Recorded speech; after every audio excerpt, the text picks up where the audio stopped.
Shalom, selamat berjumpa kembali dalam Rehat, Renungan Harian Toraya, Rabu 15 Februari 2023. Firman Tuhan pada hari ini terambil dari Keluaran pasalnya yang ke-20, ayat 18 sampai ayat yang ke-21, dengan tema Gentar akan Kekudusan Tuhan.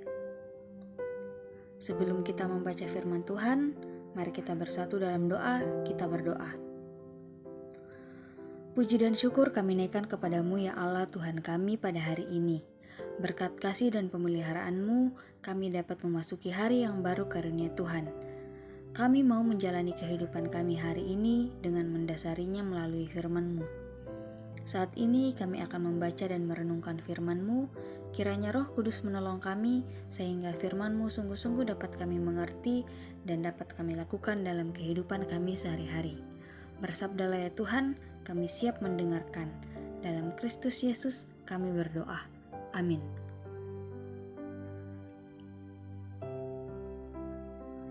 Keluaran pasalnya yang ke-20 ayat 18 sampai ayatnya yang ke-21 berbunyi demikian.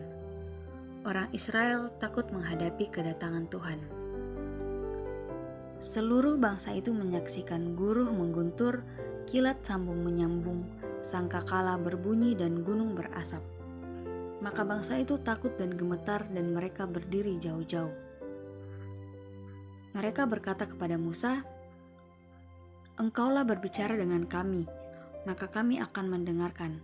Tetapi janganlah Allah berbicara dengan kami, nanti kami mati."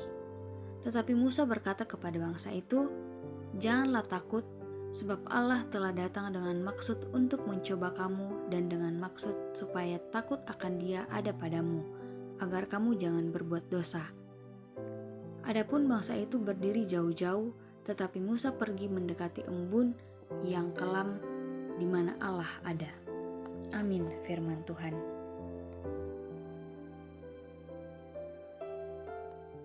Gentar akan kekudusan Tuhan. Mak parondo belanna kamaseroanna puang. Pernahkah saudara merasa takut dan gentar? Terhadap apa dan mengapa timbul perasaan demikian?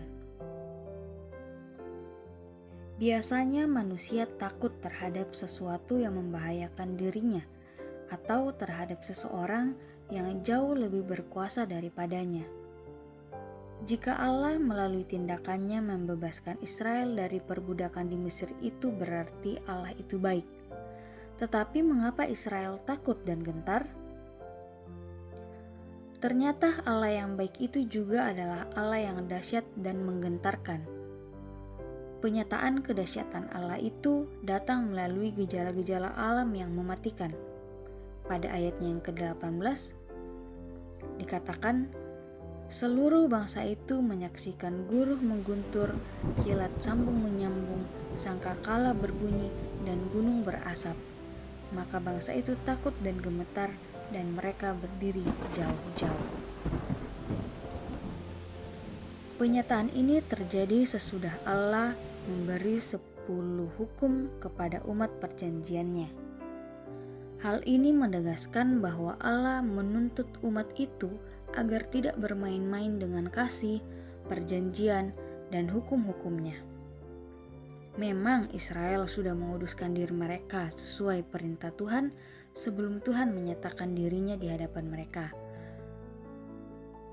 Namun, pengudusan itu harus terus-menerus dilakukan dan bukan hanya secara ritual atau lahiriah semata, melainkan dalam seluruh aspek hidup mereka. Memang tidak ada orang yang mampu menghampiri hadirat Tuhan karena dosa-dosanya. Namun, di dalam Tuhan Yesus, orang beriman dimungkinkan mengalami hadirat Allah, sebab dosa-dosanya telah ditutupi oleh korban keselamatannya secara sempurna. Kepekaan akan sifat-sifat Allah itu akan membangkitkan sikap hidup kita harus tunduk dan menyembah Dia dalam ketulusan hidup. Amin. Mari kita kembali tunduk dalam doa untuk menaikkan doa syukur kita Mari kita berdoa. Tuhan, kami kembali lagi datang kepadamu bersyukur oleh karena kemurahan dan kebaikan-Mu bagi kami hari ini. Terima kasih untuk firman-Mu yang telah kami baca dan renungkan pada pagi hari ini. Biarlah firman Tuhan ini sungguh-sungguh memberikan pengajaran bagi kami bagaimana untuk terus-menerus menguduskan Tuhan dan dapat tunduk dalam hadirat Tuhan dan dapat menyembah Engkau dalam ketulusan hidup kami. Ya Tuhan Yesus, kami berdoa untuk perjalanan hidup kami pada hari ini. Tolong kami Tuhan, jauhkan dari berbagai gangguan dan kami boleh menjalankan aktivitas kami hari ini dengan baik. Kami juga berdoa, mungkin di antara kami ada yang sakit, Tuhan sembuhkan, yang mengalami pergumulan, Tuhan kuatkan, yang berduka, Tuhan hiburkan. Dan jika saat ini ada yang mengalami sukacita karena pertambahan usia, Tuhan sempurnakan syukur mereka. Juga kami berdoa untuk orang tua kami yang dalam masa tua, Tuhan peliharakan hidup mereka. Tak lupa juga kami mendoakan pemerintah bangsa negara kami, biarlah mereka dapat berkarya dan dapat melayani dengan baik, dan negara ini dapat tetap aman dan tentram, dan kami hidup di dalamnya dipenuhi dengan damai sejahtera Tuhan. Mendoakan setiap dari kami juga ya Tuhan, kiranya kami dapat terus menghidupi kebenaran Tuhan dan biarlah selalu dapat diperlengkapi oleh Tuhan, dan hidup kami dapat senantiasa berkenan dan memuliakan Tuhan. Inilah doa syukur kami, dalam nama Tuhan Yesus kami sudah berdoa. Amin. Demikian renungan kita pada hari ini. Tuhan Yesus memberkati.